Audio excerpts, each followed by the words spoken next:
안녕하세요. 반갑습니다. 2020년 스마트 비즈니스 엑스포에 참여해 주신 여러분께 감사드립니다. 발표를 시작하기 전에 몇 가지 안내 말씀드리겠습니다. 저는 이번 세션 사회자로 카이트에서 회장 직책을 맡고 있는 손지민입니다. 원활한 진행을 위해서 참가자 전원 음속을 합니다. 발표 중에 질문 있으신 분들은 채팅창이나 Q&A, Question and Answer 창을 통해서 한글 또는 영어로 사회자에게 질문해 주시면 발표 후 질문 시간에 종합해서 사회자가 발표자에게 대표로 질문하고 답하는 방식으로 진행합니다. 발표 내용은 전부 레코딩하고 이벤트 후에 공유될 예정입니다. 발표 중 여러분의 모습도 같이 레코딩될 수 있고 공유될 수 있다는 말씀드립니다. 발표되는 내용과 슬라이드는 달라스 한인상공회 의소와 한인 IT연합회의 서면 동의 없이는 재사용하거나 공유하실 수 없습니다. 오늘 발표 내용이 필요하시거나 다른 분들과 공유하시길 원하시는 분들은 달라스 한인상공회 의소나 한인 IT연합회에 연락해 주시기 바랍니다.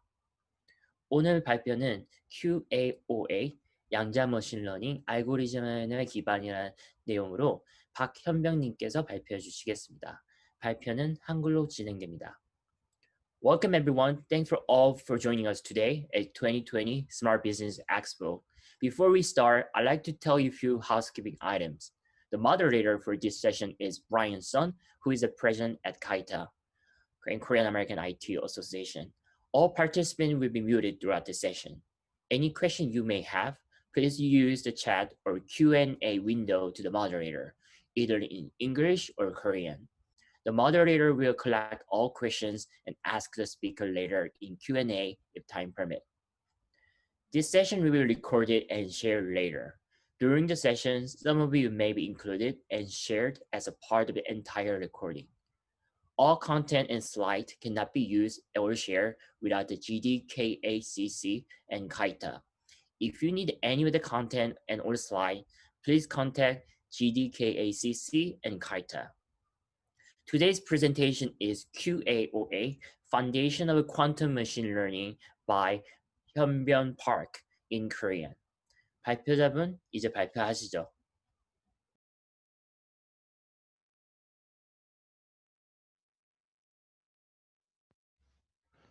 네, 안녕하세요.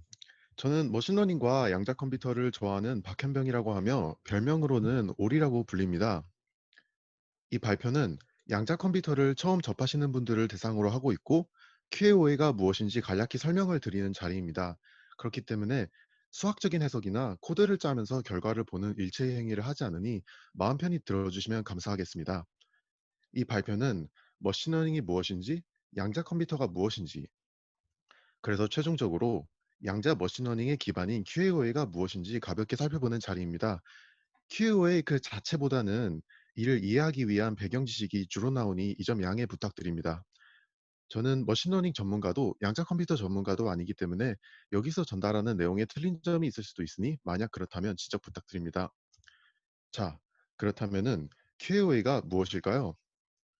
Quantum Approximate Optimization Algorithm의 약자로 한국어로 풀면은 양자 근사 최적화 알고리즘입니다. 이렇게 들어서는 사실 이게 무엇인지 어디에 쓰는지 감이 오지 않으실 텐데요. 이게 무엇인지는 뒤에서 설명하고 먼저 저는 이게 어디에 쓰이는지 설명드리겠습니다. 우리는 세상을 살아가면서 수없이 많은 문제를 마주하고 이걸 해결하기 위해 하루하루를 고민하며 보냅니다. 우리가 마주하는 문제는 모두 다를 텐데요. 누군가는 취직 문제를, 누군가는 저녁 메뉴 문제를 고민할 거고요.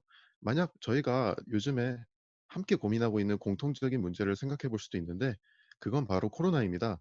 언제 종식되는지, 치료제는 어떻게 만들지, 자신의 증상이 코로나인지 늘 고민이 되죠.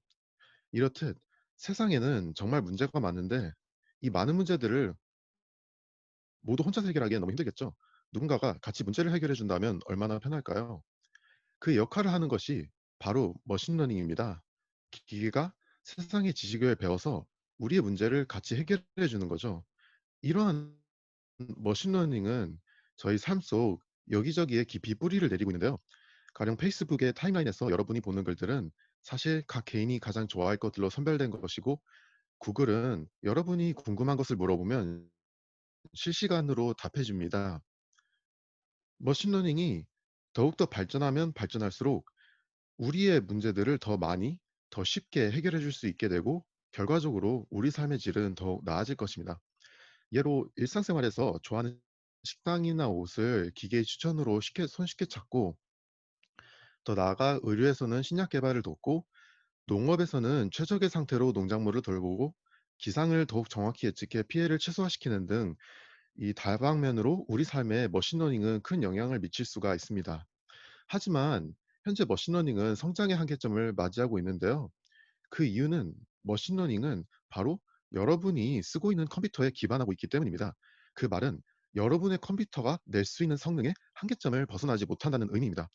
가령 머신 컴퓨터가 1 더하기 1은 2라는 계산을 1 초가 걸려서 계산할 수가 있고, 이것이 계산 속도의 한계점이라면은 이 컴퓨터를 사용하여 하는 머신러닝 역시 1 더하기는 2라는 계산을 한번 할 때마다 1 초가 걸릴 것입니다.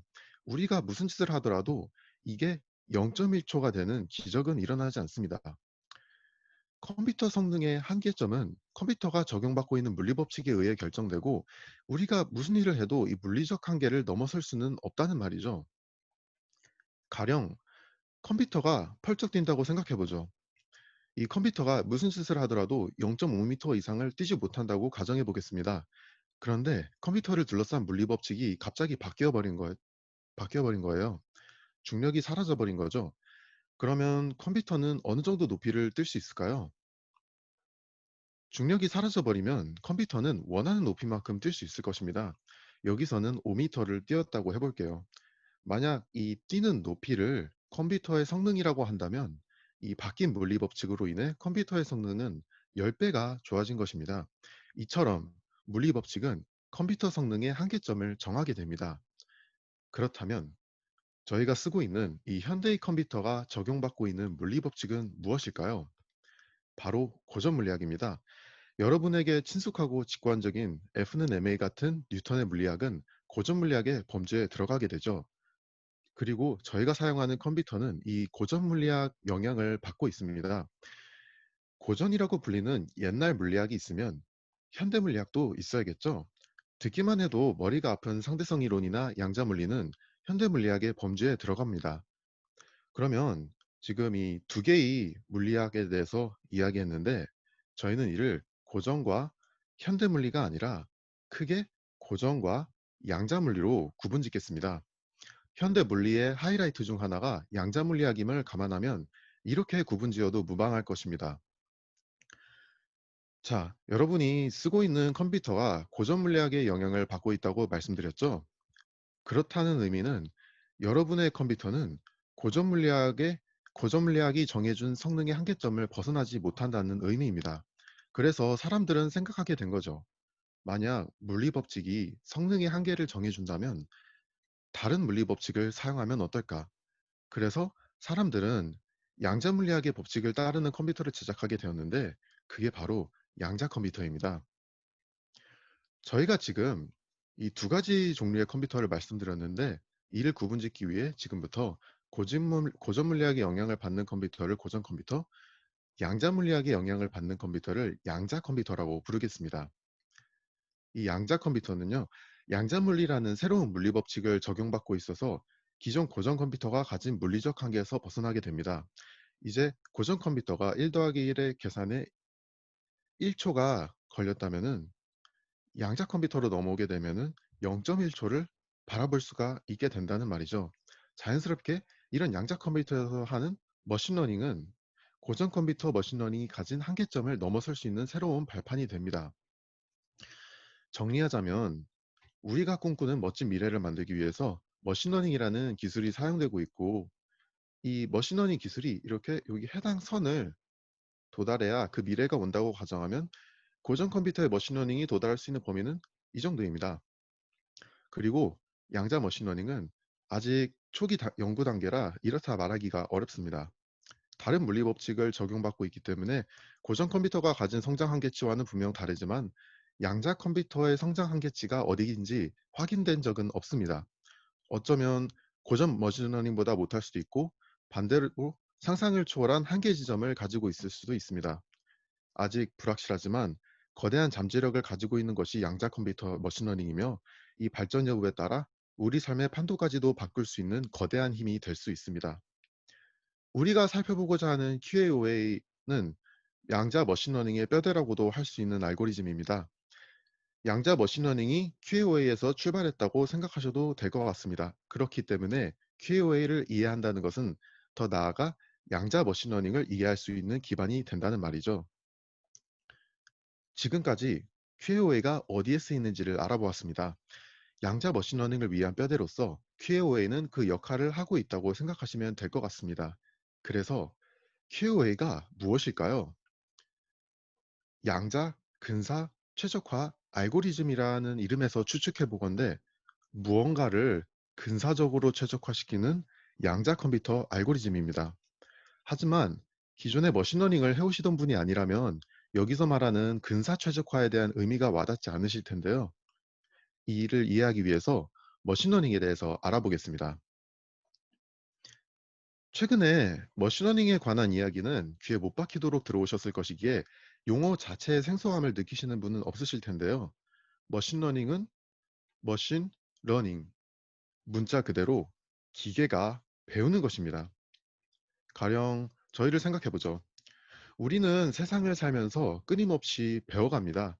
젓가락질, 걷는 법, 말하는 법 등 실패를 반복하면서 스스로 배워가죠.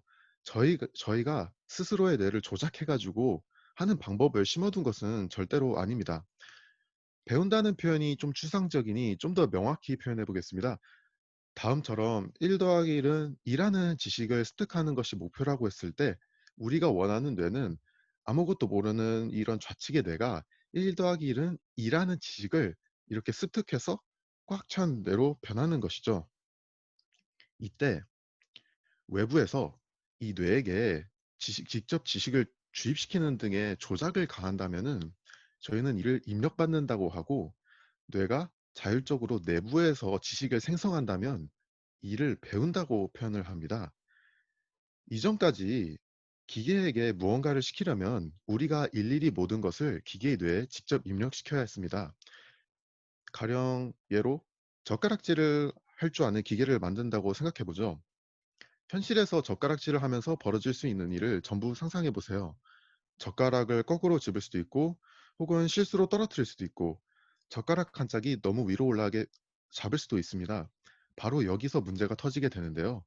현실에서 벌어질 수 있는 이런 상황들이 무한대에 가깝기 때문에 이 모든 상황에 대처 가능한 젓가락질하는 기계를 만들기 위해 우리가 주입해야 하는 지식의 양이 너무 방대한 것입니다. 우리의 목표는 젓가락질하는 기계를 만드는 것인데, 이를 위해서 꼭 지식을 주입시켜야 할 필요는 없죠. 그래서 지식을 주입시키는 대신 젓가락질을 스스로 기계가 배우게 하는 방법을 생각하기 시작했습니다. 이것이 바로 머신러닝입니다. 기계에게 지식을 주입시키는 것이 아니라 기계가 스스로 지식을 배우게 만드는 것이죠. 머신러닝을 통해 젓가락질을 배우는 기계는 스스로 다양한 동작을 취해가며 젓가락질이 가능해질 때까지 실패를 경험하며 배워갑니다. 가령 여기서는 젓가락질을 아무것도 모르는 뇌가 여기에 있는 이제 실패의 숫자가 쌓여갈 때마다 점차 뇌 내부에 젓가락질에 대한 지식이 쌓여가시는 것을 보실 수 있는데요. 머신러닝은 이런 식으로 스스로 실패를 통해 기계가 배워가는 것입니다. 자, 그런데 이 기계의 뇌라고 자꾸 표현하니까 이게 어떠한 것인지 구체적으로 와닿지 않으실 건데요. 그러니 이 뇌를 저희는 지금부터 함수라고 생각해 보죠. 기계의 뇌가 어떤 상황을 마주하면은 판단을 하듯이 함수도 입력을 받으면 출력을 내놓게 됩니다. 생각을 조금만 더 확장해 보면 우리 자신의 뇌도 함수와 비슷하게 동작함을 알 수 있는데요. 가령 비가 오면은 우산을 피고, 배가 고프면 밥을 먹고, 피곤하면은 잠을 잡니다. 이는 함수처럼 이렇게 XY 관계를 표현해주는 동일한 역할을 하고 있고요. 여기서는 이렇게 세 개의 예시만 들었는데 우리의 뇌는 훨씬 더 많은 상황에 대처할 수 있습니다. 이런 뇌라는 함수는 거의 무한대에 가까운 매우 다양한 상황에 대처할 수가 있으며, 이제 이 뇌를 함수라고 가정한다면 이런 무한대 상황에 다 일일이 대응할 수 있는 함수를 만드는 것은 쉽지 않겠죠? 앞서 우리는 뇌를 통해 입력받는 것과 배우는 것의 차이를 알아보았습니다. 뇌를 함수라고 생각한다면 입력받는다는 것은 이제 외부에서 함수를 직접 지정해 주는 것과 같고, 배운다는 것은 함수가 자율적으로 내부를 고쳐 새로운 함수로 바뀌어 간다는 말과 동일합니다. 이제 함수를 좀 더 구체적으로 표현해 보겠습니다. 우리는 뇌를 함수라고 표현했습니다. 뇌는 항상 경험에 의해 변하고, 이렇게 변하는 뇌는 고정되어 있을 수가 없죠. 그렇기 때문에 뇌를 대체한 함수 역시 항상 변화해야 하고 고정되어 있을 수가 없습니다. 항상 변화하는 함수는 어떻게 표현될까요? 다음처럼 미지수 w를 가진 의무의 함수로 표현할 수가 있을 것입니다. 만약 저희가 이 w에 1을 넣는다면 1x가 되고, 2를 넣는다면 2x, 3을 넣는다면 3x, 이렇게 변화하겠죠. 저희가 이 w에 넣을 수 있는 숫자는 무한하니까 이 함수 역시 무한하게 변화할 수 있습니다. 이러한 함수 wx는 항상 변화하는 뇌를 잘 표현하고 있다고 생각해도 될 것입니다. 자, 이제 저희가 이 함수를 통해 입력받는다는 의미와 배운다는 의미를 알아보았는데, 조금 더 구체적으로 바꿀 수 있을 것 같습니다. 이제 입력받는다는 것은 외부에서 이 w를 직접 수정해 주는 것과 같고, 배우는 것은 함수가 자율적으로 이 w를 수정해 간다는 의미라고 생각할 수가 있습니다. 가령 예시로 x는 1이고 y가 2일 때 이 관계를 설명해 주는 함수를 찾아야 하는 상황을 생각해 봅시다. 입력받는 경우에는 이 w를 저희가 직접 2라고 넣어서 ex라는 함수로 만들어 주는 것이고, 이 배우는 경우에는 함수가 자율적으로 2라는 적절한 숫자로 스스로 바꾸는 것입니다. 그럼 이쯤에서 머신러닝이 무엇을 하는지에 대해 다시 생각해 보겠습니다. 머신러닝은 기계가 배우는 것이죠. 기계가 배운다는 것은 상황에 맞춰 상황에 맞춘 적절한 판단이 가능하도록 이 기계의 뇌가 스스로 변화한다는 의미와 같습니다. 이제 기계의 뇌를 함수라고 생각하기로 했으니까, 이제 이 표현을 함수가 x를 입력받았을 때 y를 출력 가능하도록 변하는 것이라고 바꿀 수가 있습니다. 조금 더 구체적으로 말한다면요, 기계가 배운다는 것은 함수가 x를 입력받았을 때 y를 출력 가능하도록 w 값을 수정하는 것입니다.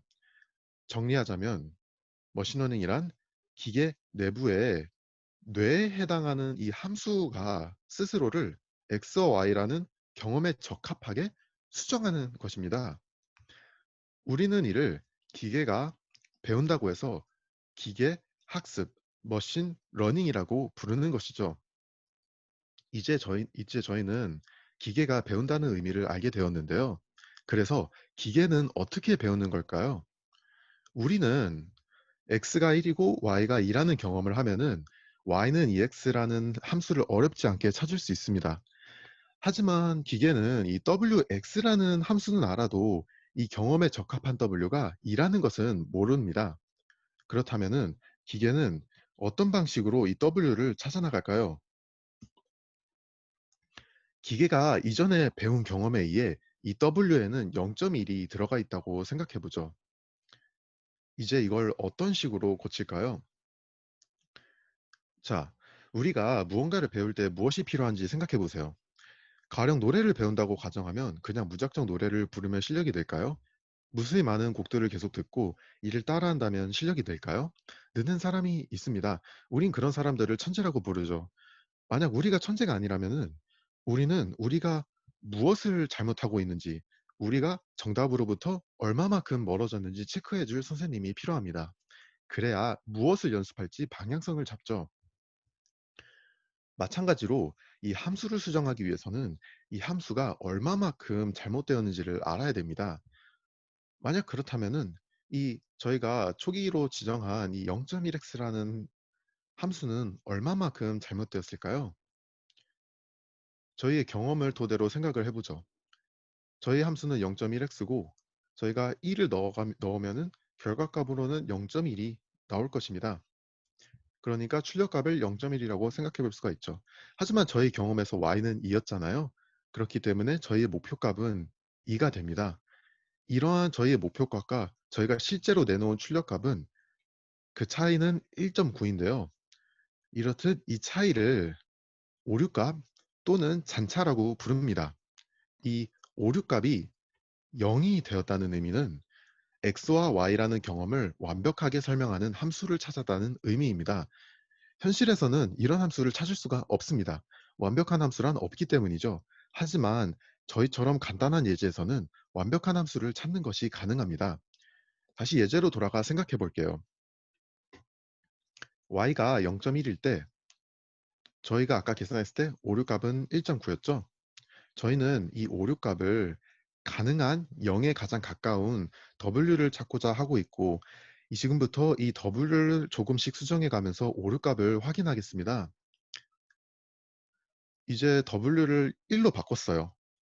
그러면은 이 함수는 1x가 되겠죠? 만약 1을 넣는다면은 1이 나오고 2와의 차이는 1이니까 오류값이 1이 나올 것입니다. 여전히 오류가 있네요. 그래서 저는 w를 또 수정해요. 이번에 w를 2라고 넣어봤는데 이번에는 2를 넣었으니까 함수가 2x가 나오고 이 경험에서 1이 들어가면은 2가 나오니까 기존 경험의 y 2와는 차이가 전혀 없어서 오류가 0이 됩니다.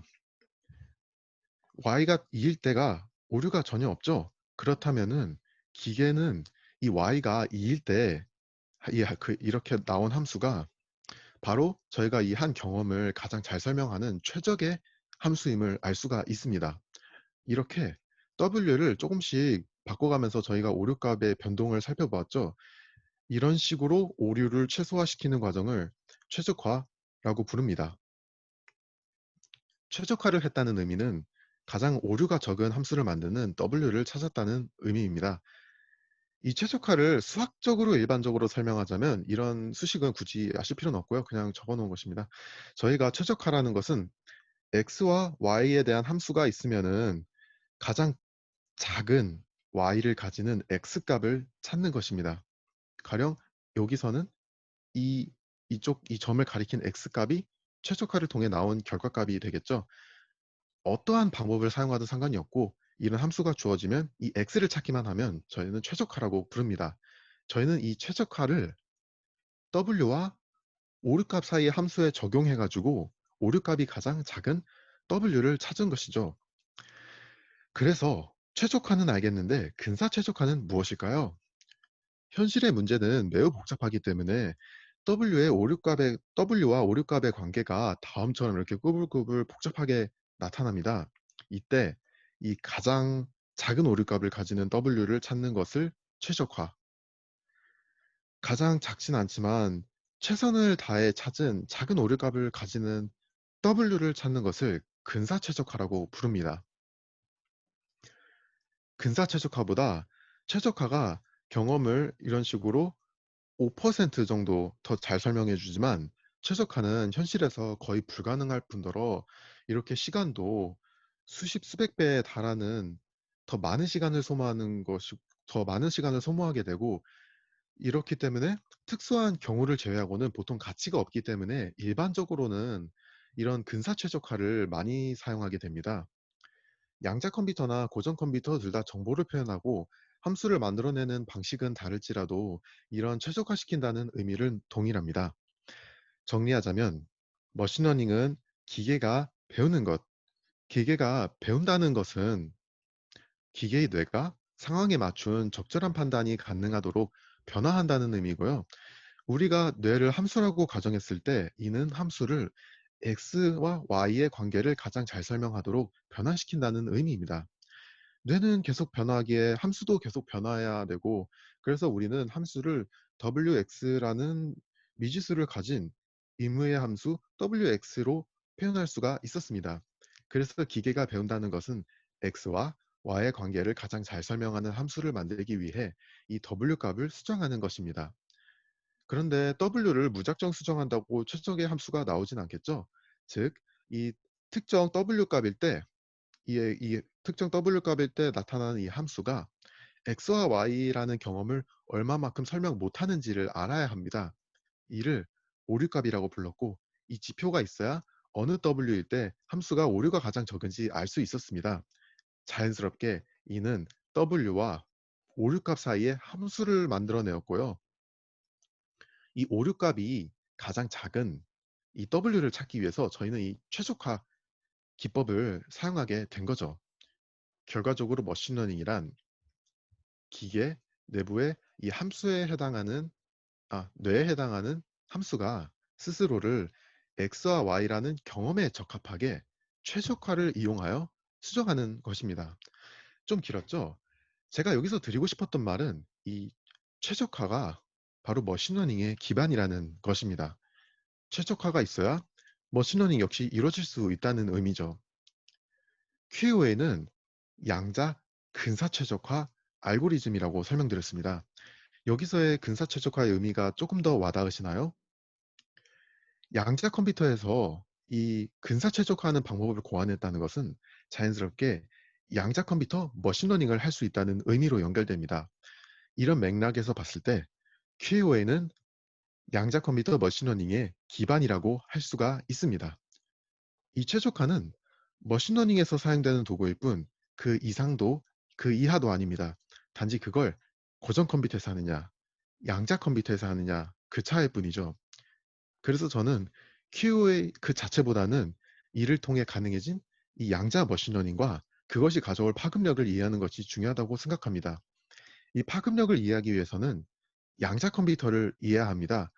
앞서 머신러닝 성능의 한계점은 그 기반이 되는 컴퓨터의 성능에 의해 결정된다고 했었고 그 말은 이 양자 컴퓨터를 이해해야 양자 머신러닝의 잠재력을 알 수 있게 된다는 의미입니다.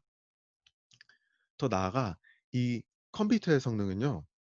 이 컴퓨터가 적용받고 있는 물리 법칙에 의해 결정된다고 했습니다.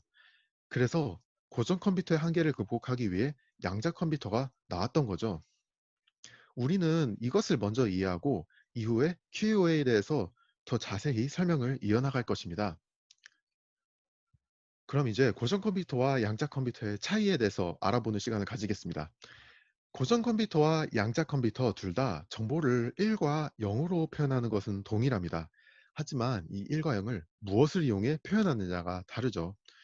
고전 컴퓨터는 이 1과 0을 전기가 흐르느냐 안 흐르냐로 표현합니다. 여기에 전선이 있죠. 이 전선은 이제 여러분들이 집에서 쓰시는 콘센트 이런 줄을 이렇게 한 단면을 떼어서 그린 거라고 생각하시면 됩니다. 이 전선 안에는 전기가 흐르고 있을 텐데요. 이러한 전기는 전자들의 집합이고 해당 전자들이 이렇게 여기 멈춰 있는데 이렇게 흐르고 있으면은 저희는 이걸 1이라고 생각하고 흐르지 않으면은 0이라고 가정해 뒀습니다. 이런 고전 컴퓨터는 이런 1과 0이라는 정보를 표현하는데 이 수많은 전자들의 집합을 사용하였지만 양자 컴퓨터는 여기 보이시는 이 조그만 전자 딱 하나만을 사용하게 됩니다. 이 전자에는 전자의 스핀이라고 불리는 물리량이 있는데요. 이를 이용해서 1과 0을 표현합니다. 이 전자의 스핀이라는 용어가 상당히 생소하실 텐데요. 비유하자면 이 나침판의 바늘과 비슷합니다.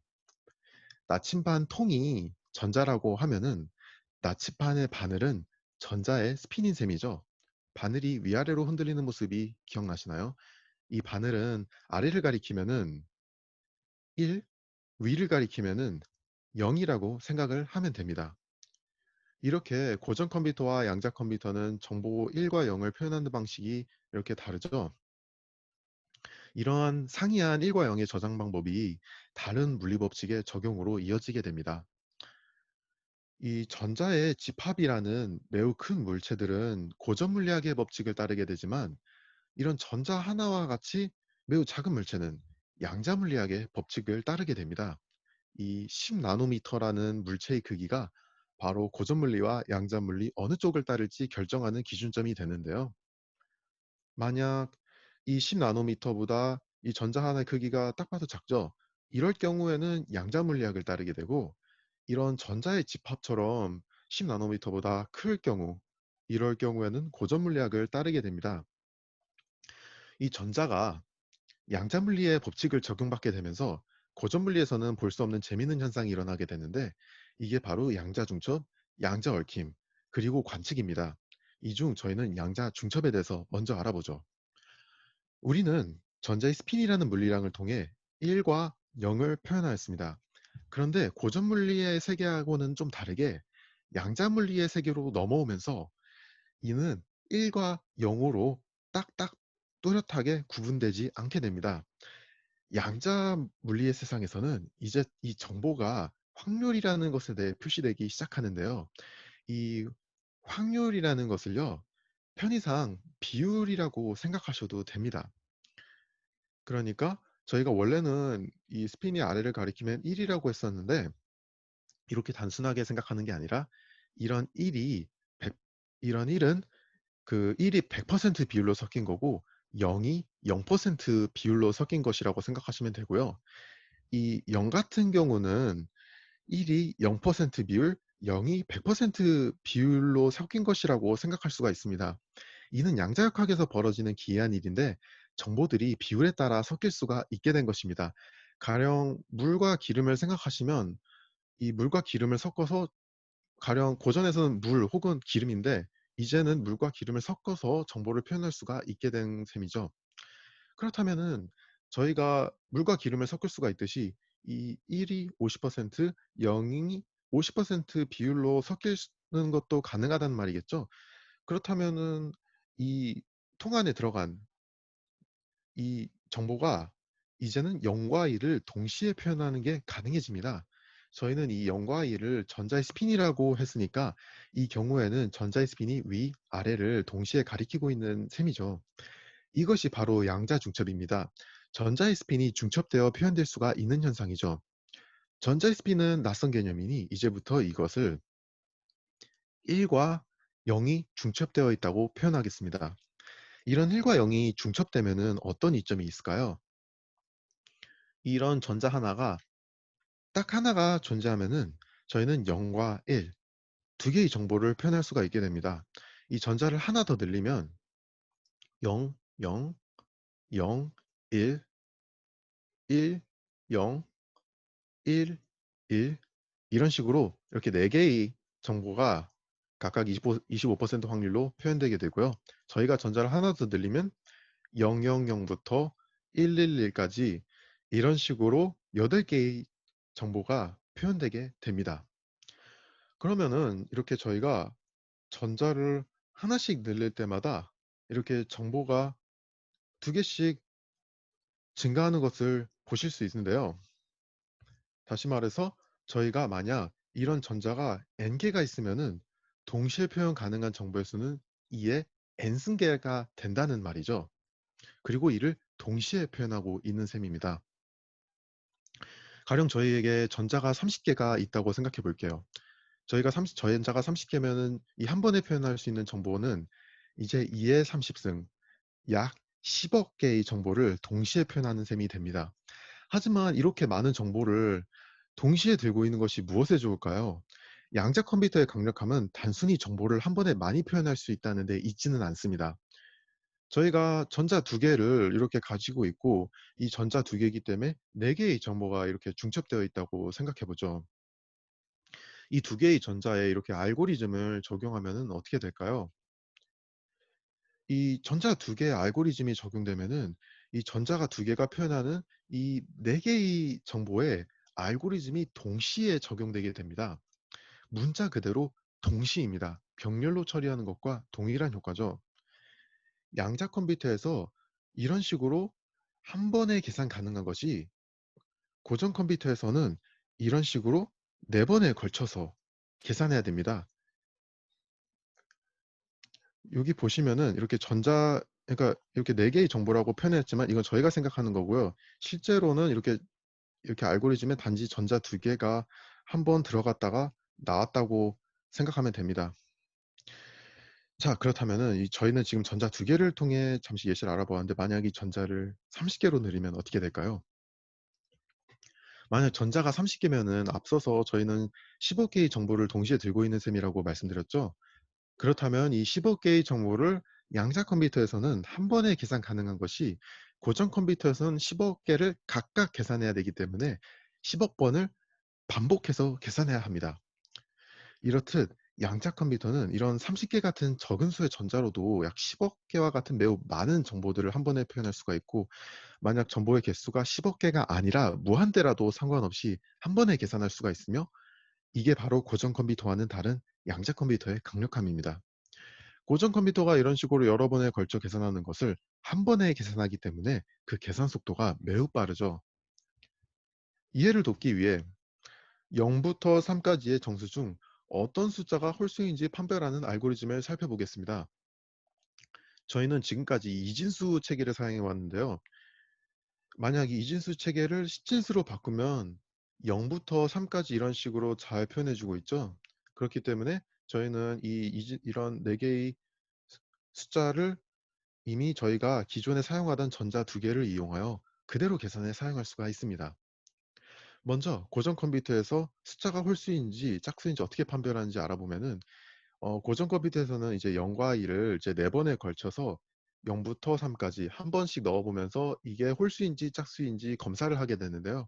보시면 1일 때 true, 3일 때 true 이렇게 나왔기 때문에 저희는 총 4번의 검사 과정을 거치면은 1과 3이 홀수구나 이렇게 알아낼 수가 있습니다.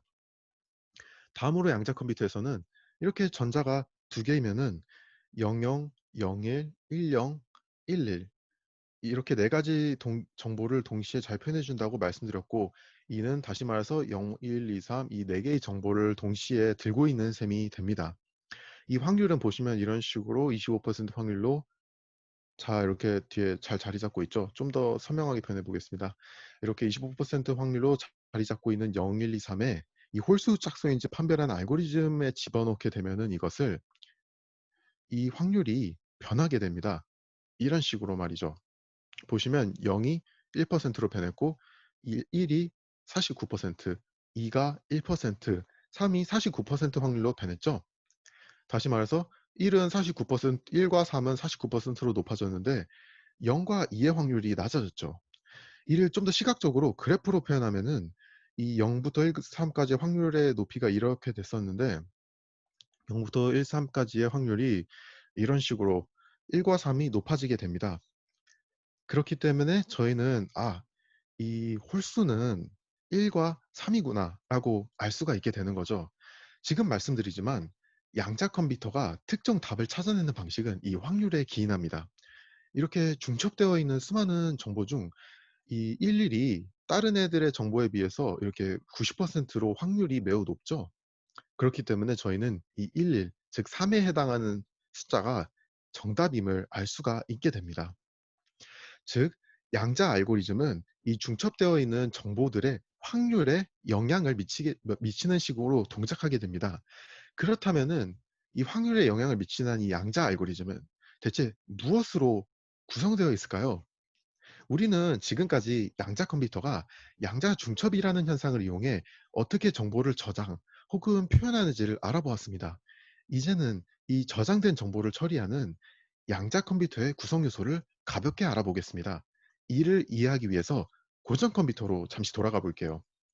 고전 컴퓨터에서는 정보를 이렇게 전선에 전기가 흐르면은 0, 흐르지 않으면 0, 흐르면은 1이라고 이런 식으로 저장한다고 말씀드렸습니다. 그럼 이 저장된 정보를 이용하여 알고리즘을 만들어야겠죠? 이 알고리즘에 사용하는 것이 바로 and, or, not과 같은 논리 게이트입니다. 이게 친숙하신 분도 있고 아닌 분도 계실 텐데 여기서는 별도로 이 게이트에 대한 설명은 드리지 않겠습니다. 이러한 논리 게이트들을 잘 조합하면은 이런 식으로 들어온 입력들을 잘 처리해서 원하는 최종 출력을 내보낼 수가 있습니다. 이런 식으로 논리 게이트들을 조합한 것을 회로라고 부릅니다. 이러한 회로는 함수처럼 동작하기 때문에 알고리즘이라고 생각하셔도 됩니다. 이를 조금 더 간소화시켜서 표현한다면 다음처럼 익숙한 형태로 표현할 수도 있죠. 저희가 넣은 입력이 이 논리 게이트로 이루어진 이런 함수를 거쳐서 저희가 원하는 최종 출력으로 나오게 됩니다. 이렇듯 고전 컴퓨터는 전기와 논리 게이트를 이용하여 이 정보들을 저장하고 처리할 수가 있습니다. 이런 전기와 논리 게이트들을 잘 조합하면은 우리가 사용하는 컴퓨터의 모든 프로그램들을 만들어낼 수가 있게 됩니다. 이렇게 갑작스럽게 고전 컴퓨터 정보 저장과 처리 방식에 대해 살펴본 이유는 현재 양자 컴퓨터가 이런 방식과 매우 흡사한 형태로 정보를 저장하고 처리하기 때문인데요. 양자 컴퓨터가 앞서서 이런 전자를 이용해서 1과 0을 표현하고 있고, 이는 고전 컴퓨터가 전기를 이용해서 0과 1을 표현하는 것과 비슷하죠. 고전 컴퓨터에서가 고전 컴퓨터에서 전기에 저장된 정보를 논리 게이트로 처리하였던 것처럼 양자 컴퓨터에서도 전자에 저장된 정보를 이런 양자 게이트라고 불리는 것으로 처리하게 됩니다. 양자 게이트가 이렇게 and, or, not 등으로 이루어져 있는 것과는 좀 다르게 양자 게이트는 U3하고 CNOT이라고 불리는 이런 두 개의 게이트로 이루어져 있습니다. 앞서와 마찬가지로 이 게이트들에 대한 설명은 별도로 드리지는 않겠습니다. 다만 기억해 주셨으면 하는 것은 저희가 조금 전에 살펴본 이 양자 게이트, 이 두 개를 잘 조합하면은 저희는 모든 양자 알고리즘들을 만들 수 있다는 사실입니다. 자연스럽게 우리가 이런 두 개의 게이트를 잘 조합하여 모든 양자 알고리즘을 만들 수 있다는 것은 모든 양자 현상을 구현할 수도 있다는 말이고요. 자연스럽게 이는 양자 얽히는 현상을 구현할 수도 있다는 말입니다. 자, 저희가 앞서서 양자 물리에서 재미있는 세 가지 현상이 일어난다고 말씀드렸죠. 그중 하나가 바로 양자 얽힘입니다. 일상생활에서 전선들이 이렇게 서로 꼬여 있는 건 흔하게 많이 경험하시죠? 우리는 이럴 때 이렇게 얽혀 있다고 표현할 수가 있습니다. 그렇다면은 양자 얽힘에서는 무엇이 서로 얽혀 있는 걸까요? 바로 두 개의 전자가 얽혀 있는 겁니다. 이 두 개의 전자가 얽히게 되면은 우리는 이를 양자 얽힘이라고 부릅니다. 얽히게 되면은 이 두 개의 전자가 동일하게 움직이게 되는데요. 한쪽이 1이면 다른 쪽도 1, 한쪽이 0이면 다른 쪽도 0으로 바뀌어갑니다. 이 두 개의 전자가 이쪽이 다른 행동을 취하면 이쪽도 따라서 움직이게 되는 거예요. 근데 이게 정말 신기한 게 이 두 개의 전자를 이렇게 양쪽 두 손으로 잡고 우주 반대편으로 이렇게 쭉 떨어뜨려 놓았다고 생각해 볼게요. 그렇다면은 이게 지금 거의 뭐 우주가 이 사이에 존재한다고 생각하면 이 두 전자가 떨어진 거리는 말도 못하게 크겠죠? 그런데도 불구하고 이 전자는 서로 동일하게 움직입니다. 그래도 여전히 한쪽이 1이면 다른 쪽도 1, 한쪽이 0이면 다른 쪽도 0. 두 개는 마치 같은 쌍둥이처럼 동시에 움직이게 되고 자연스럽게 이는 그러니까 양자 얽힘은 거리에 무관하게 일어나게 됩니다. 그래서 이런 양자 순간이동이라는 이런 양자 얽힘 현상을 이용해서 정보를 전송하는 기술이 있습니다.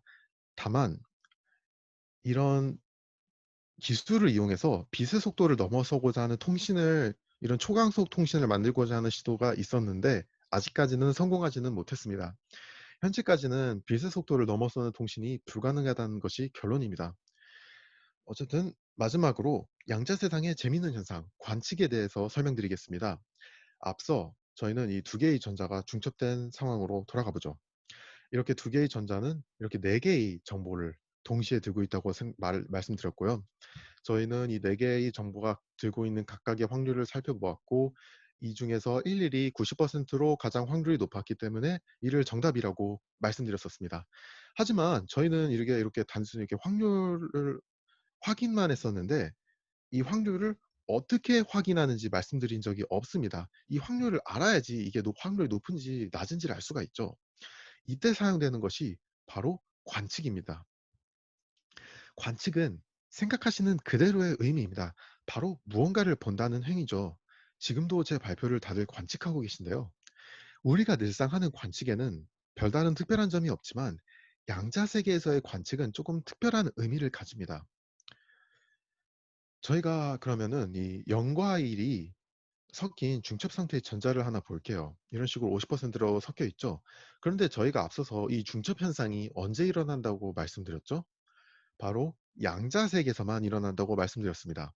저희가 사는 고전 물리학의 세상에서는 이렇게 양자 물리학의 세상처럼 0과 1이 중첩되어 나타나는 이런 중첩 현상이 절대로 일어나지 않습니다. 오직 1과 0 이런 식으로 뚜렷하게 각각 존재할 뿐이죠.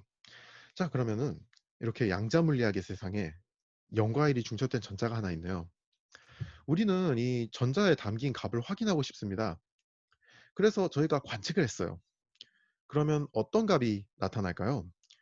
0과 1이 중첩된 값 그대로 나타날까요? 우리가 이런 식으로 관측해서 이걸 본 거잖아요. 만약 봤다는 것은 다시 말해서 우리가 결과값을 우리가 지금 가지고 있는 이 두 눈으로 볼 수 있을 만큼 크다는 의미입니다. 다시 말해 저희가 이런 걸 볼 수 있다는 것은 고전 물리학의 세상에 있다는 거죠. 그런데 앞서서 고전 물리학의 세상에서는 0과 1이 동시에 중첩될 수가 없다고 말씀드렸습니다. 그러면은 어떠한 값이 나타나될까요? 바로 0과 1, 둘 중 하나입니다.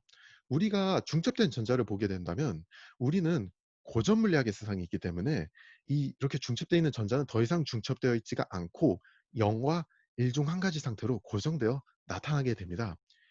이제 저희는 관측이 무엇인지 알게 되었습니다.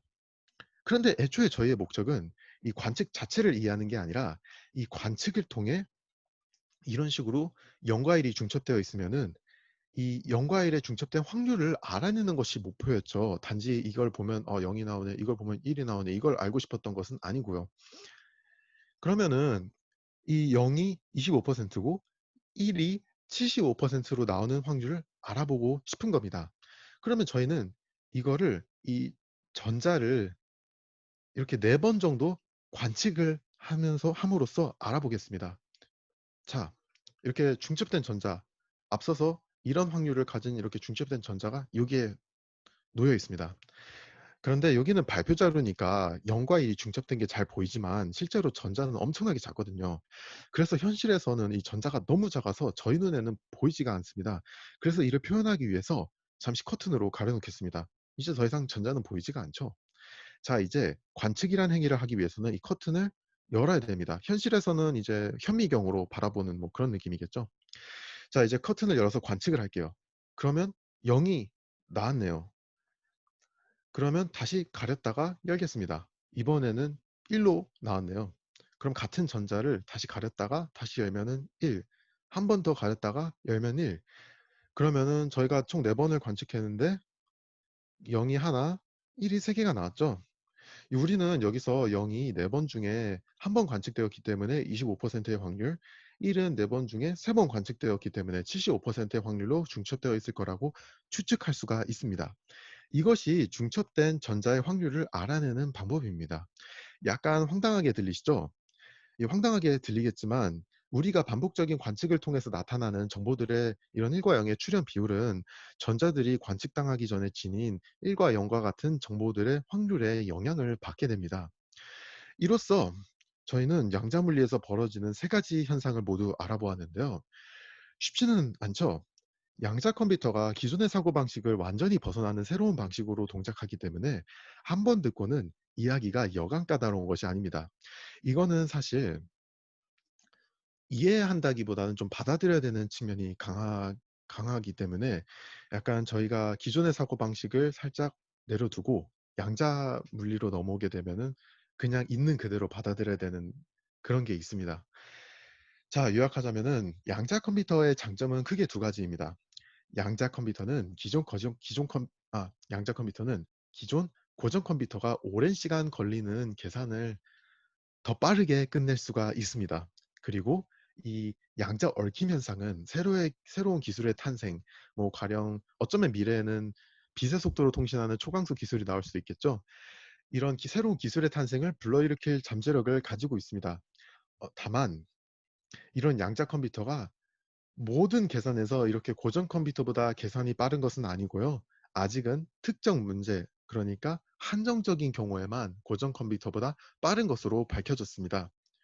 이런 빠른 계산 속도의 이점을 활용하여 나온 대표적인 알고리즘을 들자면 현 암호화책인 RSA를 깨뜨릴 수 있는 쇼어 알고리즘, 정보 검색에 사용되는 그루버 알고리즘, 이 2가지를 들 수 있을 것 같습니다. 양자 머신러닝 역시 이 양자 컴퓨터 특유의 빠른 계산 속도를 활용할 수 있는 영역 중 하나로 알려져 있습니다. 그렇기 때문에 양자 머신러닝은 활발히 연구되는 영역 중 하나이고, 고전 머신러닝의 성능 한계를 넘어서 새로운 머신러닝의 지평을 열어줄 희망인 셈입니다. 하지만 양자 컴퓨터의 전망은 그다지 밝진 않습니다. 양자 컴퓨터는 그 자체로 세상을 뒤바꿀 잠재력이 있는 물건이지만, 정말로 상용화 가능한 양자 컴퓨터를 정말로 만들 수 있느냐라는 문제 때문인데요. 도대체 뭐가 문제길래 그럴까요? 이를 이해하기 위해서 고전 컴퓨터를 다시 살펴보죠. 고전 컴퓨터는 전기가 흐르지 않고 흐르고로 정보를 저장한다고 했습니다. 그러면 전기가 무엇이죠? 바로 전자들의 집합입니다. 저희가 그러니까 집에 있는 콘센트를 잡고 막 옮길 때 막 콘센트를 흔드시죠. 저희가 이 콘센트를 자꾸 흔들거나 한다고 해서 이 전선, 저희가 잡고 있는 이 전선 안에 이런 전자들의 집합인 전기, 전기는 전자의 집합이죠. 그러면 이 전자의 총량이 막 변화할까요? 그건 아닐 겁니다. 가령 만약 기적이 일어난다고 해서 이 전자들이 몇 개가 사라졌어요. 그런다고 해서 이 내부에서 흐르던 전기가 안 흐르게 될까요? 여전히 전자들은 남아 있고 전기는 전자들의 집합이라고 말씀드렸죠. 여전히 전기는 흐르고 있습니다. 다시 말해서 고전 컴퓨터의 정보는 쉽게 변하지가 않습니다. 여러 가지 외부에서 충격이 가해지거나 전자들이 몇 개 사라져도 정보는 여전히 유지가 되는 거죠. 자, 그렇다면 양자 컴퓨터로 넘어와 보죠. 양자 컴퓨터는 그때 전자를 하나 여기서 똑 떼와 가지고 이렇게 정보를 담는다고 말씀드렸죠. 그렇다면은 이 이렇게 정보가 담긴 이런 전자는 매우 작은데, 이런 전자에 담은 정보가 외부의 충격에서 잘 보존될까요? 제가 장담하는데 이렇게 지나가는 진드기가 이게 뭐야 하고 발로 살짝 밀어도 전자는 옆으로 대굴대굴 굴러가며 안에 담긴 정보는 바뀔 겁니다. 우리는 이 전자에 스핀이라는 것의 정보를 저장해 뒀었는데, 이 스핀은 나침반의 바늘과 유사하다고 말씀드렸죠. 가령 이 나침반에 충격이 가해졌다고 생각해 보세요. 가령 여러분들이 집에 있는 나침반을 들고 막 흔든다고 생각해 보세요. 그럼 바늘이 어떻게 될까요? 막 이런 식으로 뱅글뱅글 돌겠죠. 만약 이 바늘이 아래를 가리키면 1, 위를 가리키면 0인데, 나침반의 바늘은 정신없이 돌면서 1과 0이 지속적으로 바뀔 것입니다. 그런데 비단 전자의 정보를 담는 문제는 이뿐만이 아닙니다. 외부의 충격이 전혀 없는 이상적인 환경에서도 시간이 지남에 따라 전자에 담긴 1이라는 정보는 0으로 바뀌어갑니다. 이는 물로 비유하면서 조금 더 생각해 보겠습니다. 뜨거운 상태가 1이고 차가운 상태가 0이라고 해보죠. 만약 저희가 차가운 물을 끓여서 이렇게 뜨겁게 만들어 놓으면은 자연스럽게 이 물은 시간이 지나면서 열 에너지를 잃어서 다시 차가운 상태로 돌아갈 겁니다. 그러니까 저희가 0을 1로 만들어 놓아도 1은 시간이 지나면 다시 0으로 돌아간다는 말인데요. 이 현상이 전자에게도 일어나게 됩니다. 전자는 0일 때 마치 차가운 물처럼 가장 안정적인 상태이기 때문에 억지로 1로 만들어 놓아도 시간이 지나면 0으로 바뀌어 가죠. 이 문제는 사실 고전 컴퓨터도 마찬가지인데요. 다음처럼 전기가 막 흐르고 있고, 이 전기가 흐를 때는 저희는 이를 1이라고 한다고 말씀드렸죠. 자, 그런데 이렇게 전기가 흐르면은 아무 충돌 없이 막 자연스럽게 잘 흐를까요? 아니죠. 저희가 이렇게 가령 차를 몰아도 이렇게 중간중간 충돌을 일으킬 수 있는 것처럼 전자들도 이렇게 막 몇몇 군데에서 충돌을 일으키더니 멈출 겁니다. 그러면 전자들이 그 움직이던 힘을 다 잃어버렸죠. 그렇기 때문에 전자의 운동 에너지가 이렇게 열 에너지로 전환되어서 그런 현상이 발생하는 것입니다. 다시 말해서 에너지를 잃는 현상은 고전 컴퓨터나 양자 컴퓨터 둘 다 피해갈 수가 없습니다. 그나저나 저희가 이렇게 전자들이 에너지를 잃는지 안 잃는지 어떻게 알 수 있느냐? 그건 바로 여러분들의 컴퓨터를 만져보시면 알 수 있습니다. 컴퓨터가 차갑지 않고 뜨겁죠? 바로 이렇게 전자들이 잃은 정보의 에너지가 열 에너지로 전환되어서 그게 컴퓨터 외부로 표출돼서 여러분의 손바닥으로 전달되는 현상입니다. 자, 그렇다면은 저희가 이렇게 고전 컴퓨터에 대해서 생각해 보았는데, 고전 컴퓨터는 정보를 전기의 집합이라고 표시한다고 말씀드렸죠. 전자 몇 개가 이렇게 에너지를 잃어도 이런 전체 집합이 표현하는 정보는 쉽사리 바뀌기가 힘듭니다. 그렇다면 양자 컴퓨터는요. 이 전자 한 개만을 이용해 정보를 표현한다고 했는데 이 전자 한 개의 에너지가 이렇게 싹 사라져 버리면 거기서 끝입니다. 이런 전자의 정보를 담아두는 것은 마치 성냥개비로 정보를 표현하는 것과 같습니다. 성냥개비에 불이 꺼진 상태를 0이라고 생각해 보죠. 우리가 이런 불이 붙은 상태인 1이라는 정보를 오래오래 유지할 수 있을까요? 성냥개비의 불은 누가 옆에서 훅 하고 가볍게 불거나 시간이 지남에 따라서 서서히 타들어갑니다.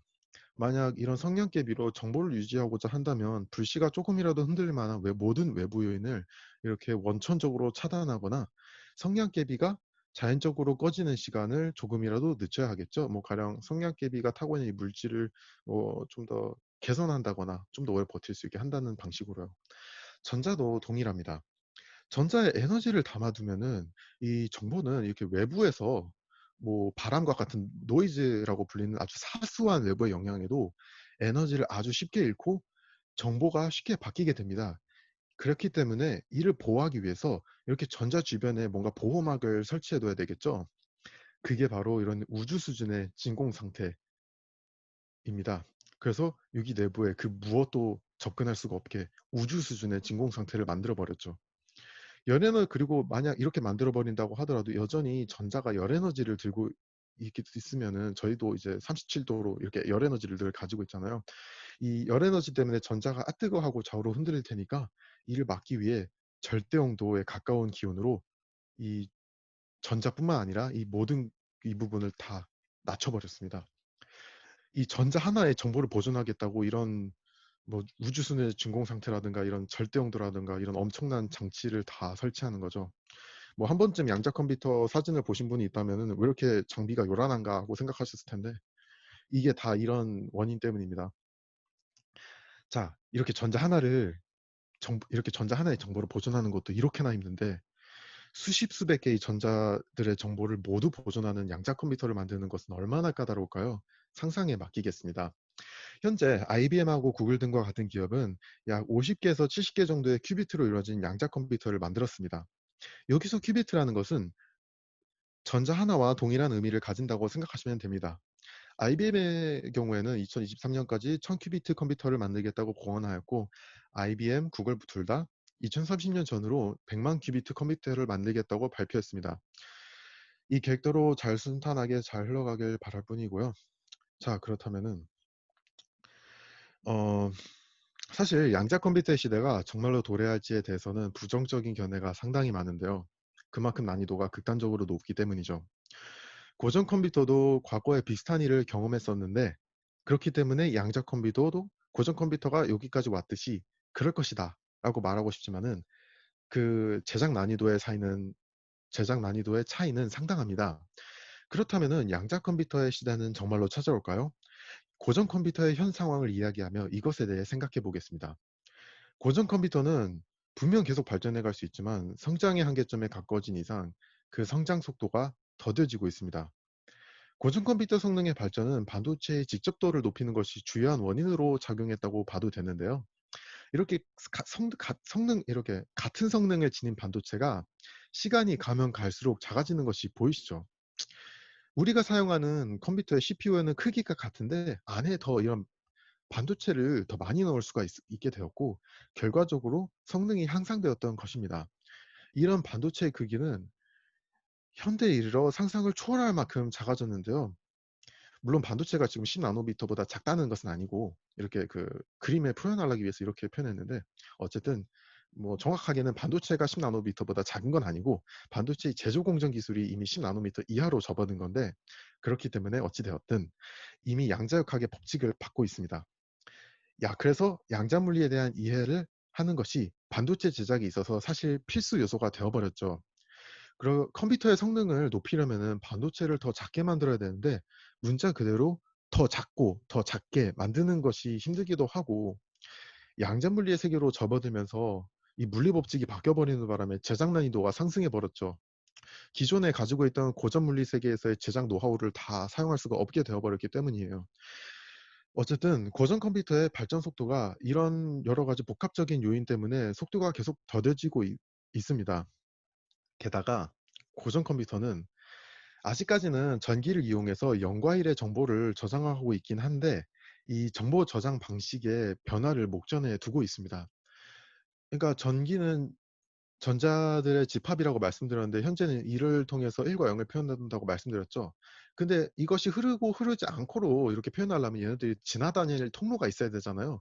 근데 집적도를 반도체를 더 작게 만들려면은 그러면 당연히 그 반도체 안에 들어가 있는 전선의 크기를 이렇게 점점 줄여가야 되고 이 전선의 크기를 줄여가다 보면은 어느 순간에는 전자들이 이거를 지나갈 수 없을 정도로 이렇게 전선의 크기가 작아질 겁니다. 다시 말해서 이제는 전기가 흐르는 걸로 정보를 표현하지 못하게 되는 순간이 온다는 말이죠.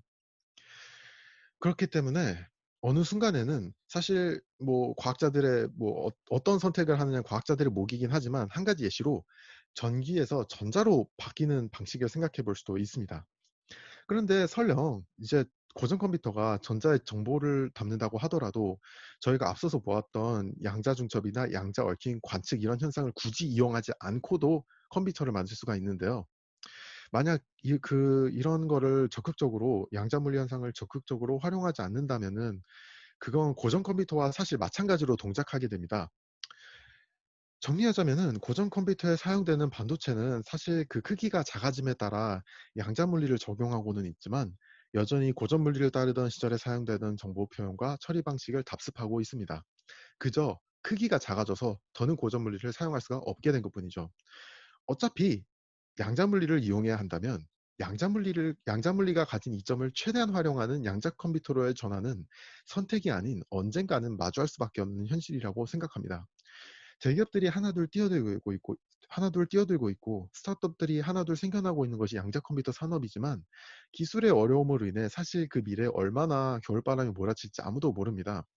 제가 이야기할 수 있는 것은 양자 컴퓨터로의 전환이라는 그 길이 불가능이라고 생각될 정도로 힘든 길이라 할지라도 피할 수 있는 방법이 없다는 것입니다. 양자 컴퓨터 시대는 반드시 올 것이고 그 시점이 언제가 될지는 모르지만 미리미리 살펴보면 한 발 앞서 움직이는데 도움이 되지 않을까 생각합니다. 자, 오래 기다리셨습니다. 이 QA에 대한 이야기를 하기 위해 멀리 돌아왔는데요. 우리는 지금까지 머신러닝에 대한 그리고 양자 컴퓨터에 대해서 알아보면서 여기까지 도달했습니다. 그렇기 때문에 이제 QA에 대한 설명을 들어갈 건데 들어가기 앞서서 저희가 어떤 거를 살펴봤는지 잠깐 되돌아보는 시간을 가지겠습니다. 우리는 살면서 이렇게 수없이 많은 문제를 마주하고 일을 혼자 하기는 힘드니까 함께 해결해 줄 동료가 필요했었습니다. 그래서 이걸 해결해 줄 동료로 기계를 선택하게 되었죠. 그런데 기계가 뭘 알아야 같이 하죠. 기계가 아무것도 모르니 같이 일을 할 수가 없었습니다. 기계가 문제를 해결할 만큼 지식을 가지고 있어야 되는데 그렇기 위해서는 배워야 했던 거죠. 그래서 사람들은 고민하다가 이 기계가 스스로 배울 수 있도록 이 기계가 배우는 머신러닝을 사용하게 되었습니다. 그런데 문제는 이 머신러닝의 성장이 한계에 다다르기 시작한 거죠. 우리가 원하는 만능 척척 박사 기계가 나오려면은 머신러닝의 발전이 멈추면 안 되었습니다. 이 한계점에 다다르기 시작한 이유는 머신러닝의 성능이 현재 컴퓨터 성능에 기반하고 있는데 이 지금 저희가 사용한 이 컴퓨터는 고전 컴퓨터고 이 고전 컴퓨터가 성장의 한계점에 이제 가까워지고 있기 때문에 자연스럽게 이를 사용하는 머신러닝 역시 성장의 한계점에 가까워진 거죠. 컴퓨터의 성능은 그러면은 적용받고 있는 물리 법칙에 의해 결정된다고 했습니다. 그래서 컴퓨터 성능을 올리기 위해 아예 양자 물리학을 따르는 양자 컴퓨터를 만들기로 결심한 거죠. 이 양자 컴퓨터는 이 양자 중첩이라는 현상으로 인해서 특정 문제에서 고전 컴퓨터보다 계산 속도가 빠르다는 것을 알게 되었습니다. 그리고 이 특정 문제 중 하나에는 이 양자 머신러닝이 들어가게 되죠. 즉 양자 머신러닝은 고전 머신러닝보다 빠를 수가 있습니다. 그렇기 때문에 이 양자 머신러닝은 고전 머신러닝에서 불가능한 크기의 정보량을 학습할 수 있는 등의 잠재력을 가지게 되었고 우리는 이제 이제 더 이상 한계점을 멈추지 않고 쭉 성장할 수 있는, 즉 기존 고전 머신러닝이 가진 한계점을 돌파할 수 있는 희망을 얻게 된 셈입니다. 자, 그렇다면은 이런 머신러닝을 하기 위해서는 이런 최적화 기법이 필요하다고 말씀드렸죠. 즉 양자 머신러닝을 하기 위해서는 양자 컴퓨터에서 최적화를 할 수 있어야 되고, 이 최적화 알고리즘이 바로 이런 QAOA, 양자 근사 최적화 알고리즘입니다. 이게 근사 최적화이기 때문에 자연스럽게 이 QAOA는 양자 컴퓨터 머신러닝의 기반이라고 할 수 있는 거죠. 이제 QAOA에 대한 이야기를 해보죠. QAOA는 그 자체로 수학적 최적화라는 기법은 아닙니다. 다만 이 최적화라는 것을 사용하는 알고리즘으로 이 자체가 머신러닝입니다. 이해의 편의성을 위해 이를 최적화 기법인 것처럼 소개했지만 아닙니다.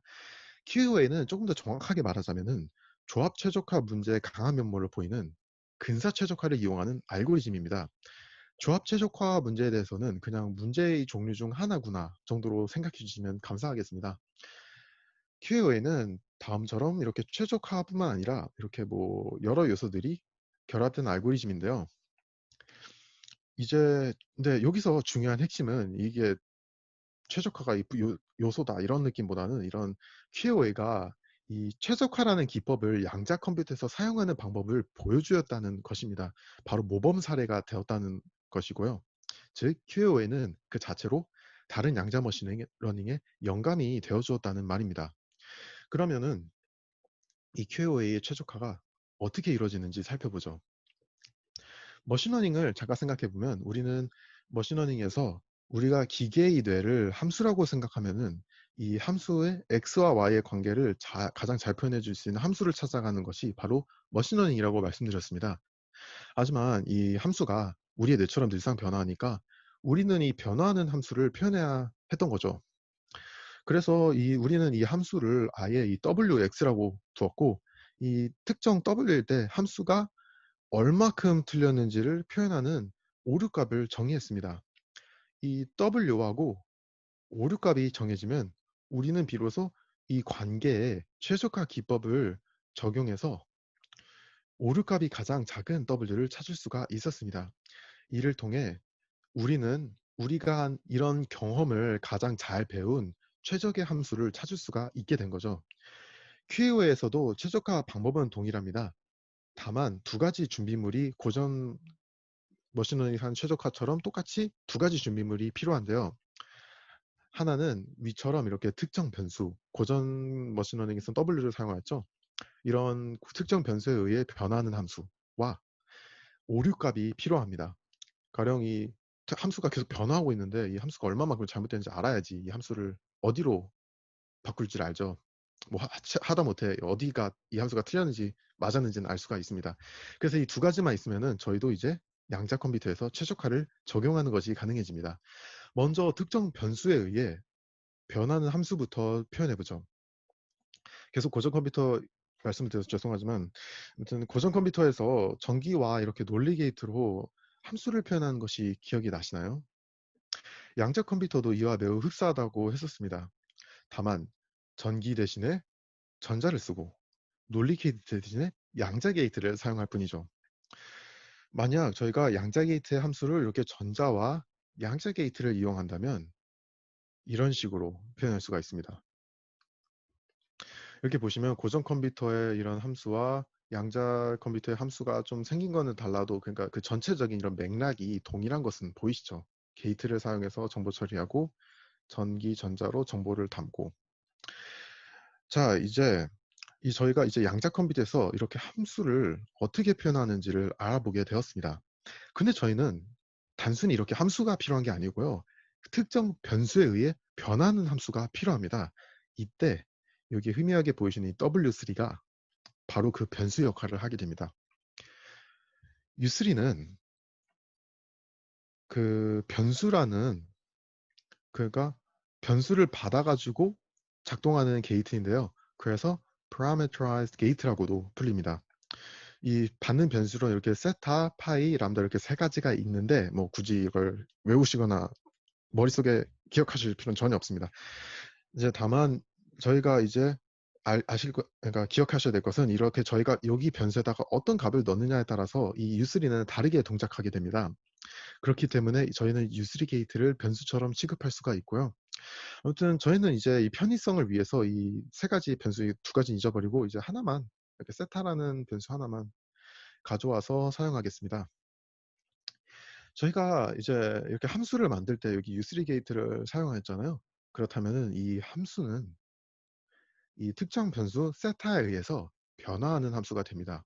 저희가 이 세타를 무엇을 넣느냐에 따라 이 동작 함수는 다른 동작을 하게 된단 말이죠. 자, 그렇다면은 이제 최적화를 위한 첫째 준비물이 완료되었으니 두 번째 준비물인 오류값을 준비해 보겠습니다. 이것만 있으면 이제 최적화를 할 수가 있게 되는 거예요. 저희가 오류값을 계산하려면은 지금 여기에 담긴 정보들을 알아야겠죠. 그래서 관측이라는 것을 했습니다. 이제 관측을 여러 번 해서 최종 확률값을 알아내게 된 거예요. 그 최종 확률값을 알아봤더니 0001이 90% 확률로, 0101이 10% 확률로 표현되게 된 거죠. 그러면은 이때도 저희가 목표값이 필요할 거예요. 그러면 이제 저희 목표값을 0110이라고 두겠습니다. 자, 그런데 이렇게 계속 이렇게 이진법으로 표현하면 좀 골치가 아프시죠? 그래서 이걸 십진법으로 바꿔서 표현해 드렸습니다. 자, 저희는 이제 6이라는 목표를 찾고 있는 거고, 이제 출력값으로 1이 90%, 5가 10%가 나온 거예요. 이제 이것의 오류값을 체크하기 위해서는 어떻게 하냐면은, 이거는 조금 처음에는 되게 생소하실 수가 있는데, 저희가 이 목표값에다가 이 숫자들을 이렇게 각각 빼가지고 나온 결과를 이렇게 각각 표현해주고, 이 1은 90% 확률이 되게는 1이라는 여기는 0.9를 가중치를 두고, 5는 10%이게 0.1의 가중치를 둬서 더합니다. 좀 이상하시죠? 근데 실제로 이렇게 계산합니다. 그래서 이렇게 오류값이 4.6이라는 걸 알아낼 수가 있습니다. 다시 말해서 저희가 이렇게 정보들이 있으면 관측을 통해서 최종 오류값을 계산할 수가 있다는 말이죠. 이로써 최적화를 위한 두 가지 준비물을 모두 준비했습니다. 그러니 이제 최적화를 진행하면 됩니다. 이렇게 세타를 조금씩 바꿔가면서 이렇게 오류값을 계산하면 이렇게 함수 그래프가 표현될 거예요. 이렇게 다 계산해 봤더니 여기가 가장 오류값이 낮은 거였어요. 그러면은 저희는 이제 이 세타가 가장 낮은 오류값을 가진다는 걸 알게 되고 이거를 사용하면 됩니다. 그러면 자연스럽게 저희는 이제 그러니까 저희는 이제 자연스럽게 양자 컴퓨터에서 무엇이 올바른 함수인지 알 수가 있게 되는 거죠. 다만 이 최적화된 세타를 구하는 거는 시간이 너무 오래 걸리기 때문에 그냥 이제 근사 최적화를 사용해서 이 세타를 구하게 되고요. 그게 자연스럽게 근사 최적화라는 이름으로 QA가 들어가게 된 것입니다. 자, 근데 이제 이 QA 같은 경우에는 이제 양자 컴퓨터에서 함수를 표현하고 이걸 관측해서 오류값을 계산하잖아요. 이 계산된 오류값을 바탕으로 세타값을 조정해서 다시 함수를 만들고 다시 관측해서 오류값 측정하고 세타값 조정해서 다시 함수 만들고 이걸 계속 반복합니다. 아무튼 이렇게 양자 컴퓨터와 고정 컴퓨터를 둘 다 이용해서 그 진행하는 알고리즘이기 때문에 저희는 이를 두 가지를 동시에 사용한다는 의미에서 하이브리드 알고리즘이라고 불립니다. 또한 머신러닝의 근사 최적화, 그러니까 여기서는 최적화죠. 최적화를 잘 표현해주고 있어서 그런가 QAO에는 그 자체로 양자 근사 최적화 알고리즘이라는 이름을 가지고 있습니다. 이것으로 QAO에 대한 설명을 모두 마치겠습니다. 사실 좀 더 들어가면은 이게 좀 처음에는 상당히 복잡할 수 있는 알고리즘입니다.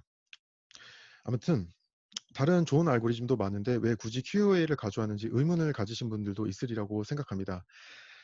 그건 이제 미래의 양자 머신러닝이 우리 삶을 크게 바꿔줄 것이라고 생각했고 QA가 양자 머신러닝을 이해하기 위한 첫걸음으로서 적절하다고 생각했기 때문입니다.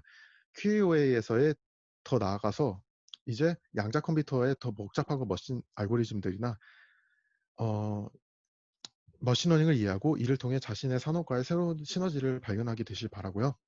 아마도 머신러닝과 양자 컴퓨터를 모르는 상태에서 들으셨다면 생소한 개념들에 무척 어려움을 겪으셨으리라 생각하고요. 반대로 둘 다 잘한다면 사실 이 발표가 조금 쉽기 때문에 그다지 의미는 없었겠지요. 양자 컴퓨터는 아직 그 미래가 불확실하고 성장하는 단계이긴 하지만 그 잠재력이 어떻게 우리 주변에서 꼽힐지 지켜보는 것은 정말 흥미로운 일이 될 것 같습니다.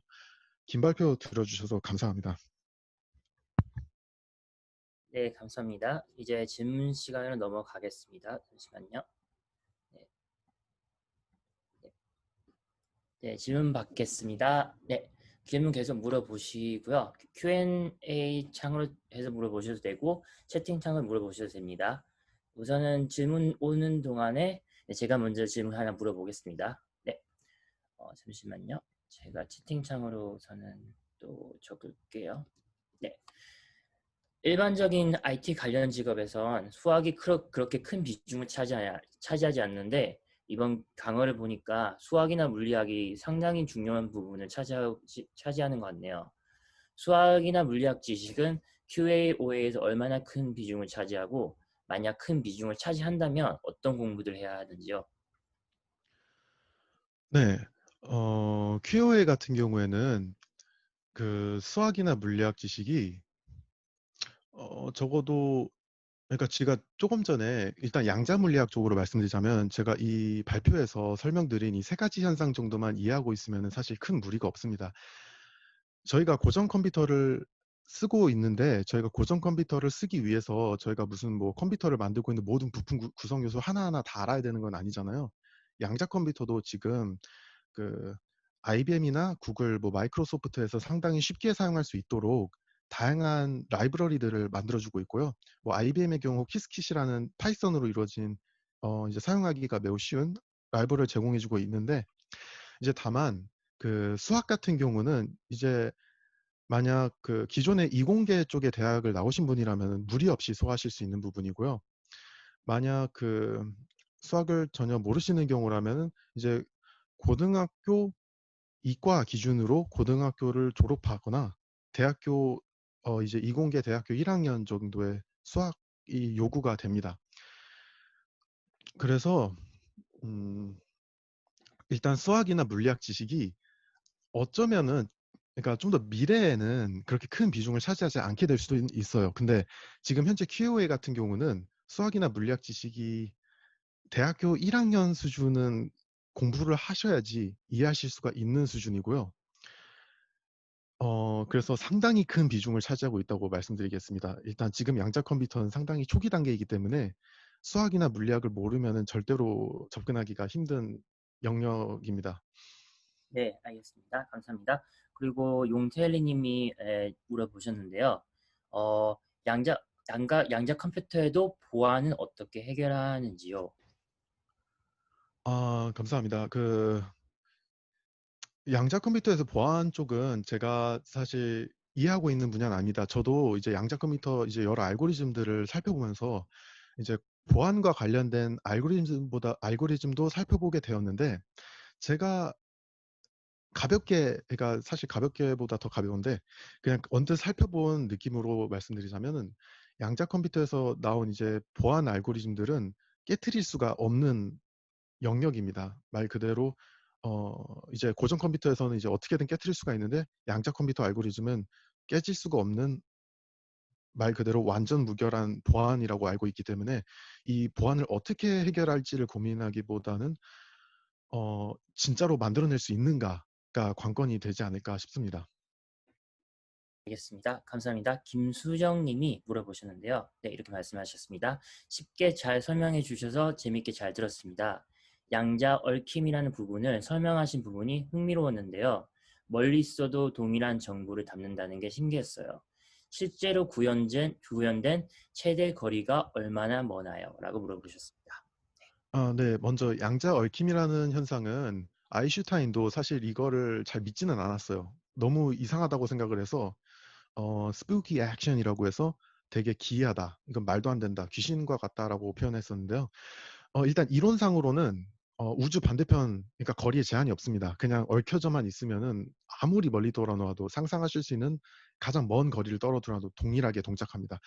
일단 실험상으로 실제로 구현된 거리는 아마 제가 기억하기로는 달까지로 기억하고 있습니다. 다만 지금은 어떻게 바뀌었는지 모르겠는데요.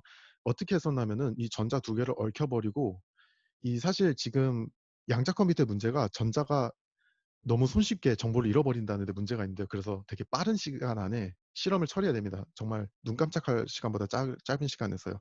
그래서 전자 두 개를 얽혀버리고 한 개의 전자를 레이저에 담아서 달로 쏘아보내는 방식으로 그래서 양자 얽힘을 그 거리가 얼마큼 멀어져도 동일하게 동작하는가를 테스트했었고요. 현재 제가 알기로는 달까지인데 그 이상은 저도 잘 모르겠습니다. 네, 감사합니다. 질문 두 개 더 있는데요. 혹시 계속 질문 있으시면 네, 물어보시기 바랍니다. 최적화가 현실에서 힘들다고 하셨는데 근사 최적화가 적용되긴 힘든 케이스가 있고 또 최적화에 가까운 솔루션을 찾은 회사나 예가 있나요? 음, 먼저 최적화라는 것을 최적화가 거의 불가능하다고 말씀드린 이유가요. 가령 제가 앞서 예시에서 들은 함수는 사실 언뜻 보기에도 상당히 쉽죠. 하지만은 현실에서 저희가 찾아야 하는 함수는 가령 산에 등산을 해서 올라가신다고 생각을 해보시면요. 산에는 이제 위아래로 높낮이가 있죠. 산에서 아래를 내려다보면은 가장 낮은 지점이 어디인지를 찾으셔야 되는데 가령 저희가 눈을 뜨고 있으면은 당연히 뭐 처음에는 몰라도 어느 정도 봉우리에 가려져 있을 테니까 몰라도 어느 순간에는 금방 찾을 수 있겠죠. 근데 일반적으로 저희가 최적화를 한다는 것은 눈을 감은 채 발을 한 걸음 한 걸음 디뎌가면서 산이 가장 낮은 지점을 찾아가는 것과 매우 그러니까 완전히 동일합니다. 그렇기 때문에 저희가 설령 낮은 부분을 갔다고 하더라도 이게 진짜 낮은 부분인지 아닌지를 잘 몰라요. 그리고 그렇다고 해서 저희가 주어진 산의 모든 부분을 한 번씩 밟고 오기에는 저희가 시간이 한정돼 있잖아요. 그렇기 때문에 저희는 이론상으론 최적화는 가능합니다. 하지만 현실에서는 최적화가 불가능하다고 말씀드릴 수 있고요. 그리고 근사 최적화를 하나 그 성능이 차이가 그렇게 막 그러니까 크진 않기 때문에 음, 사실 일반적으로 하고 있는 모든 거는 최적화입니다. 네, 감사합니다. 어, 네, 계속 이야기하세요. 네네. 네, 제가 질문 하나만 더 다른 질문 없게 하나만 더 물어보고 끝내겠습니다. 네. 구글은 네이처의 양자 우위에 도달한 양자칩인 일명 시커모어에 대한 논문을 발표했다고 하는데 어떻게 생각하시나요? 이 발표에 대해서 여러 가지 논란이 많던데 어떻게 생각하시나요? 저는 이제 시카모어에 대한 그 발표는 들었었는데 제가 별도로 논문을 읽은 것은 아니라서 아주 막 무슨 전문적인 그런 피드백을 드리진 못할 것 같고요. 먼저 양자 우위에 도달했다는 표현은 이게 어떤 표현이냐면 고전 컴퓨터가 절대로 거의 불가능에 가까운 수준의 계산을 양자 컴퓨터는 끝낼 수 있게 되었다라는 표현입니다. 그러니까 이제는 양자 우위라는 것은 사실 많은 계산에서 양자 컴퓨터가 고전 컴퓨터보다 빠른 예시를 들 수는 있는데 이제 고전 컴퓨터가 아예 계산이 불가능하다는 거죠. 그 정도로 계산량이 큰 것을 가능한 그러니까 고전 컴퓨터가 불가능한 계산을 할 수 있는 양자 컴퓨터가 나왔을 때 우리는 양자 우위에 도달한 양자 컴퓨터라고 부릅니다. 하지만 현재 지금 구글에서 발표한 양자 우위라고 하면요. 사실 가능은 해요. 근데 이거는 상당히 극단적인 케이스를 만들어 놓은 거예요. 그러니까 말 그대로 그 실제로 양자 우위를 입증했다고 표현하긴 힘들지만 양자 우위의 현상을 한 번쯤은 그러니까 표현해줬다. 그러니까 여러 번에 걸쳐서 뭐 다양한 상황에서 양자 우위를 검증은 못하겠지만 우리는 매우 스페시픽한 케이스를 만들어 두었고 이 케이스에서만큼은 양자 우위에 도달했다. 뭐 이번에 발표한 케이스가 정확히 어떤 건지 제가 좀 전에 봐서 기억이 잘 안 나는데 아마도 그 랜덤 숫자를 만들어내는 거였나? 그거였던 걸로 기억을 하는데 어쨌든 지금은 그다지 크게 신경을 안 쓰셔도 되는 게요. 지금 현재 그 구글이 70큐비트 그리고 더 나아가 조금 더 계속 발전시키고 있는데 이 자체로 이미 양자 우위에 도달해 있는 컴퓨터입니다. 하지만 지금 양자 우위에 도달했다고 표현을 못하는 이유가 이 양자 컴퓨터가 완전한 컴퓨터가 아닙니다. 그러니까 저희가 그 고전 컴퓨터를 사용하면 사실 에러가 나지 않잖아요. 그러니까 저희가 무슨 프로그램을 짜면은 저희는 뭐 프로그램에 오류가 나면은 이거는 컴퓨터는 잘못이 없다. 이런 식으로 맨날 얘기를 하잖아요. 근데 양자 컴퓨터는 컴퓨터가 잘못이 많습니다. 사용자는 거의 잘못이 없어요. 그 컴퓨터가 맨날 잘못된 계산 오류를 만들어내게 되고 이거를 지금 현재 그러니까 앞서서 전자들이 정보를 담고 있는데 매우 힘들다고 표현을 했는데 말 그대로 노이즈에 아직 취약합니다. 그래서 정보들이 계속 변하고 있고 이를 극복하기 위해서 이거를 뭐 보완하기 위한 뭐 보완 알고리즘들이 있긴 한데 어쨌든 현재 양자 컴퓨터는 약간 마케팅성이다. 그리고 아직 연구자들도 불확실하고 설령 뭐 100큐비트, 70큐비트 만들었다 하더라도 이 컴퓨터는 완전한 컴퓨터가 아니다. 그렇기 때문에 현재 양자 컴퓨터는 반쪽짜리 양자 컴퓨터로 불리고요. 상당히 학계에서도 부정적인 견해가 많습니다. 네. 네, 감사합니다. 그래서 네, 이 세션 마치겠습니다. 우선은 오늘 참여해주신 여러분들과 발표해주신 박현병님께 감사드립니다. 앞에서 말씀드린 대로 이 세션은 레코딩되어서 다양한 방법으로 나눌 예정입니다. 오늘 세션 다시 보고 싶으시거나 못 보신 세션 있으시면 레코딩 세션으로 확인해 보실 수 있습니다. 오늘 멋진 2020년 스마트 비즈니스 엑스포를 준비해 주신 달라스 한인상공회 어이소와 세미나에 도움을 주신 카이타 여러분들께 감사드리며 달라스 한인상공회 어이소와 카이타에 관해서 더 알고 싶고 궁금하시면 달라스 한인상공회 어이소 웹사이트와 카카오톡, 페이스북, 링크드인, 인스타그램 등등 다양한 카이타 SNS 채널과 카이타 웹사이트 혹은 contact@kaita.org로 연락 주시면 감사하겠습니다.